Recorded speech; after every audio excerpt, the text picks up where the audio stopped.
প্রিয় দর্শক, আজ বিকালে গ্রামের একটি বাড়িতে গিয়ে এরকম একটি ঘর দেখেছি। আমি জীবনে এরকম একটি ঘর প্রথম দেখেছি।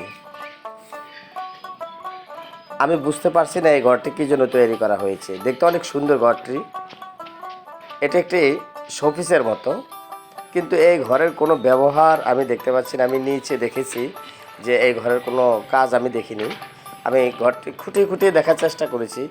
নিচে দেখেন বাঁশ দিয়ে পাটাতন দেওয়া হয়েছে, পাশে বাঁশ দিয়ে এক ধরনের নকশা তৈরি করা হয়েছে, এবং এখানে কোনো রকমের পশু পাখি পালারও কোনো সিস্টেম আমি দেখিনি। কিন্তু ঘরটি কেন তৈরি করা হয়েছে আপনারা কেউ চিনে থাকলে জানে থাকলে জানাবেন। আমি ঘরটি চিনতে পারিনি। দেখুন কত সুন্দরভাবে ঘরটি তৈরি করা হয়েছে, একেবারে দেখলে মন জুড়িয়ে যাবে। উপরে দেখেন মানে এক ধরনের কুঠিরের মতো।